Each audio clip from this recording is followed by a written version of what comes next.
Itu kabarmu. Ayah akan mengurungmu. Masuk! Sekarang! Tidak, Ayah! Ayah! Tolong jangan kurung aku di kamar ini, Ayah!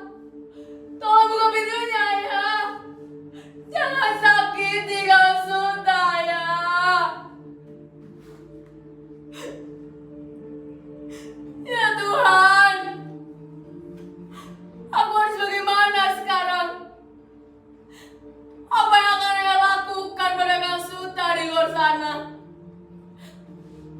Bagaimana caranya aku keluar dari sini dan menyelamatkan Kang Suta? Tolong aku, Tuhan.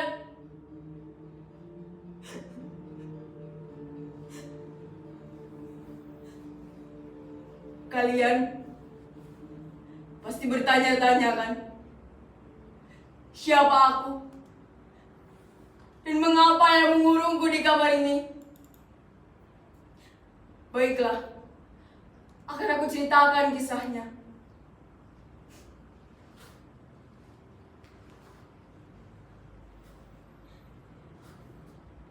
Aku adalah putri dari Adipati Kutaliman. Namaku Raden Ayu Sekarasi.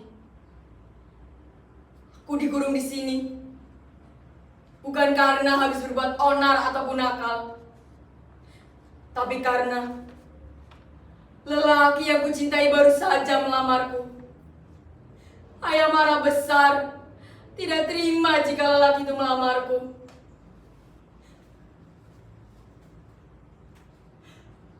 Aku sampai tidak bisa pikir, kenapa aku tidak boleh menikah dengannya? Padahal ayah tidak pernah menolak semua permintaanku. Semua yang aku inginkan bisa aku dapatkan dengan mudah. Perhiasan, baju bagus, semua bisa aku miliki. Tapi mengapa? Mengapa aku tidak bisa mendapatkan restu dari ayah untuk menikah dengan Kang Suta? Kenapa ini jadi hal yang mustahil dan sulit untuk diwujudkan?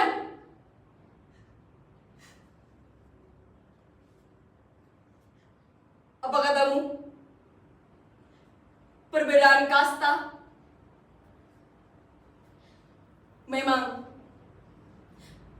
saat itu Kang Suta sempat ragu untuk melamarku karena perbedaan status kasta kami. Dia hanya seorang batur yang biasa merawat kuda di kadipaten. Sedangkan aku seorang putri adipati.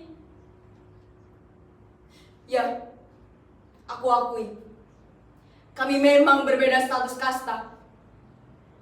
Tapi bukankah setiap manusia berhak mencintai? Semua manusia sama di hadapan Tuhan.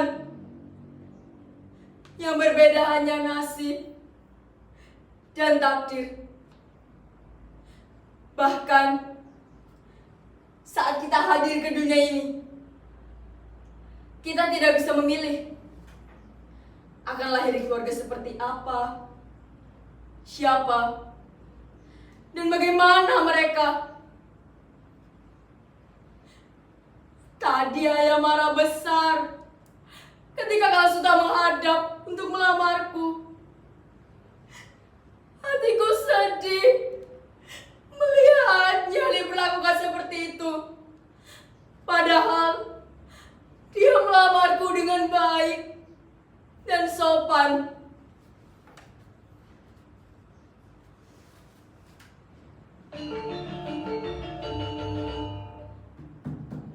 Ada keperluan apa?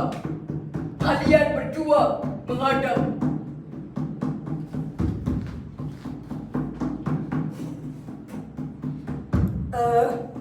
Ampun Gusti Adipati, maafkan hamba yang bersikap lancang. Kedatangan hamba menghadap adalah untuk melamar Raden Ayu. putri dari Gusti Adipati.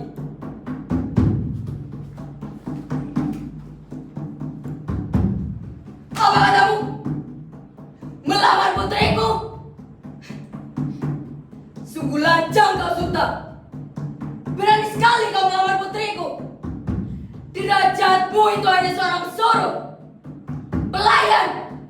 Tak sepantasnya kau bersanding dengan putriku. Sungguh keterlaluan dirimu. Pelawal, tangkap dan jebloskan manusia tidak tahu diri ini ke penjara bawah tanah. Dan kamu putri, masuk ke kamarmu. Ayah akan mengurungmu. Masuk sekarang.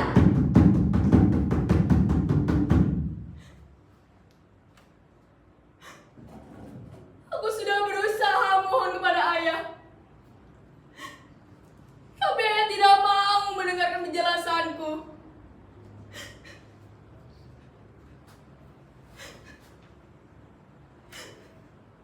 Bahkan ayah mengurungku di kamar ini. Jadi benar, aku tidak boleh bersanding dengan Kang Suta karena dia seorang pembantu, pelayan. Karena kami berbeda status kasta. Aturan macam apa ini? Siapa sebenarnya yang menciptakan aturan ini? Apakah ini aturan darimu, Tuhan? Jika memang benar ini aturan darimu, maukah kau merubahnya? Jika aku menyembahmu tanpa henti.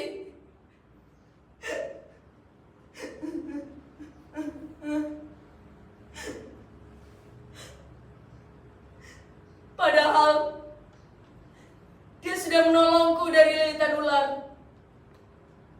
Dia rela mempertaruhkan nyawanya demi menolongku. Jika tidak ada dia, mungkin aku sudah mati di masa ular. Ya, aku ingat pertemuan pertama kali saat aku berada di Taman Kadipaten. Pertemuan yang sangat tidak kusangka dan dinyana.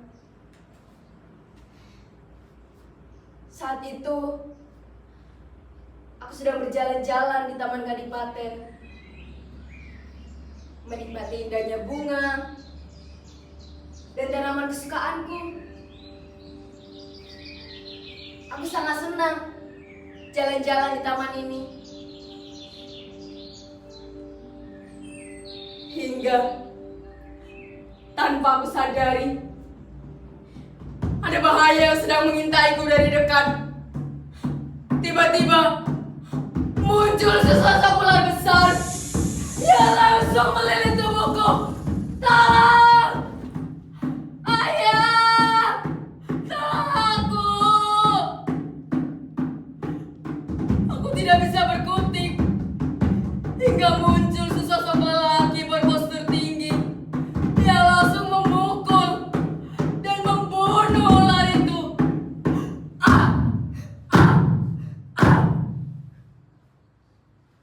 Putriku mulai lemas, tak berdaya, dan tidak ingat apa-apa lagi. Keesokan harinya, inang pengasuh memberitahuku bahwa yang menolongku adalah Suta, seorang batur yang biasa merawat kuda dan membersihkan istal di Kadipaten. Hari itu juga, aku langsung bergegas mencarinya untuk mengucapkan terima kasih.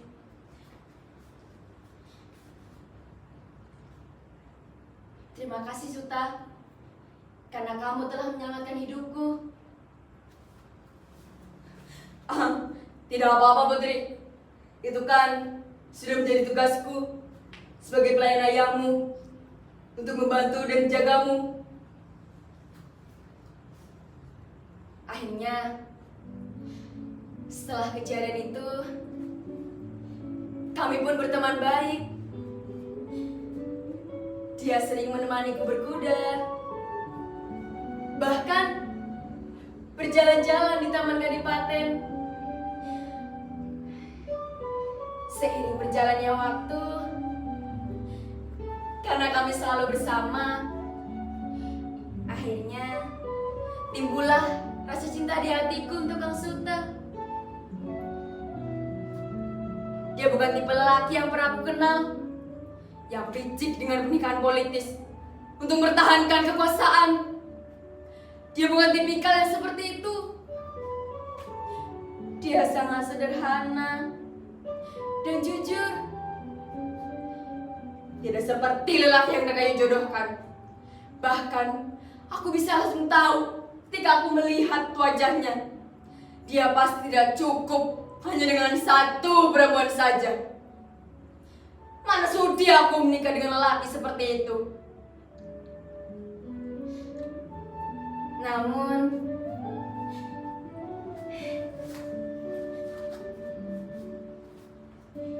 dengan hadirnya Kang Suta, hidupku menjadi lebih berwarna. Dan ternyata Kang Suta juga menaruh hati padaku.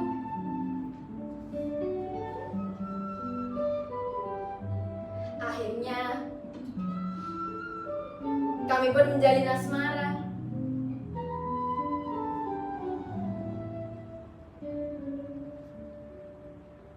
Kidung kadresaning kapti Yayang ngomong tanpa mongso hingan silar joja tine satoto samata tinyo rakedakiting rukso tahan tumaneming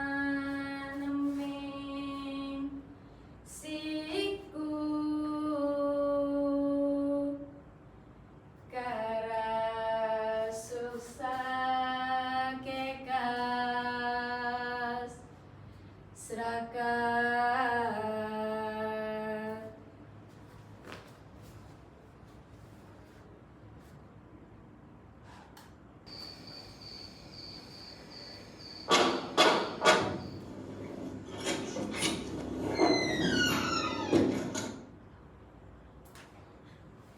Loh, Boyem? Boyem? Bagaimana kondisi Kang Suta, Mbok? Boyem tahu kan di mana Kang Suta sekarang? Tidak, Mbok. Aku tidak mau makan. Sebelum aku tahu kondisi Kang Suta, hidupku belum tenang, Mbok. Apa? Jadi Kang Suta benar-benar di penjara tanpa diberi makan dan minum. Ya Tuhan, kenapa ya tidak mau mendengarkan pendapatku? Mbok, berarti ini sudah 2 hari Kang Suta di penjara. Bagaimana kalau dia meninggal? Ayo sungguh tega. Aku tidak bisa diam saja seperti ini. Aku harus menyelamatkan Kang Suta. Bo, tolong bantu aku keluar dari sini. Bo, tenang saja. Selama kita bergerak diam-diam, ayah dan pengawalnya tidak akan tahu, Bo. Aku akan menyamar menjadi Bo. Sekarang, yang perlu Bo lakukan adalah sampaikan rencanaku ini kepada Kang Taryo, pengawal kepercayaanku. Baiklah, Mbok. Aku akan bersiap-siap.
insan yang berbeda kasta ini tidak akan pernah mendapatkan restu dari kedua orang tuamu.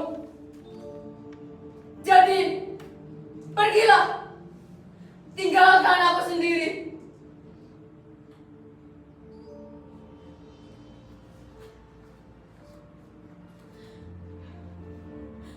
Tidak, Kang.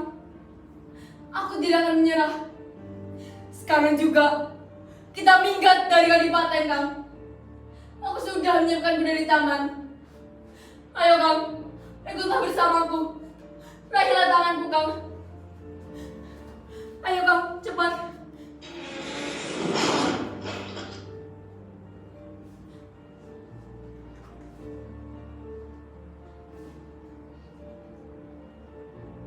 Akhirnya, kami memutuskan minggat dari Kadipaten menggunakan kuda. Kami maju kuda sejauh mungkin menuju arah utara dengan tujuan yang tidak jelas. Meski harus berjalan keluar masuk hutan dan naik turun lembah. Akhirnya, sampailah kami di dekat sungai yang ada air terjunnya. Sebuah tempat yang asri dan sejuk di lereng Gunung Slamet. Di tempat inilah kami memutuskan untuk tinggal. Karena menurut kami, tempat ini aman dan nyaman. Kang Suta pun membuat rumah kayu sebagai tempat pelindung kami. Ya, meskipun hanya terbuat dari kayu dan tidak semewah Kadipaten, tapi di tempat inilah kami merasa nyaman. Dan tak terasa, sudah 1 bulan aku dan Kang Suta minggat dari Kadipaten. Saat aku dan Kang Suta sedang bersenda gurau di tepi sungai, tiba-tiba terdengar suara riuh rendah. Suara hentakan kuda dan prajurit yang dipimpin oleh ayah. Ya, ayah akhirnya mengetahui tempat persembunyian kami. Sekali-kali kami terkejut dan berlari menghindari pasukan ayah.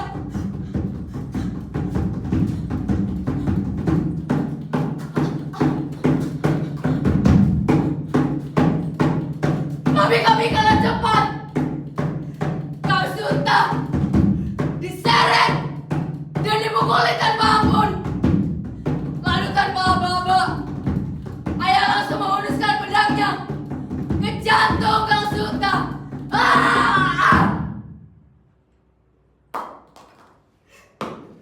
Dia dibantai seperti hewan.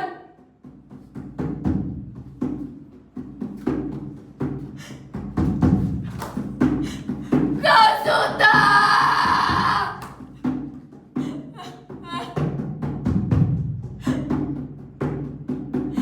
Mengapa ya sungguh tega? Kenapa yang melakukan hal ini? Apakah karena aku perempuan? Jadi aku tidak bisa berbicara dan memutuskan. Ya, mungkin ini belum zamannya bagi perempuan untuk bisa berbicara dan memutuskan. Oleh karena itu, aku akan ikut binasa bersama Kang Suta. Sampai kapanpun, aku tidak akan biarkan seorang pun memisahkan kami. Kami tidak akan terpisahkan. Dan tempat ini akan jadi saksi bahwa cinta antara Batur dan Raden bisa bersatu dalam keabadian. Dan tempat ini akan jadi monumen yang tak akan lekang oleh waktu. Batur Raden bersatu.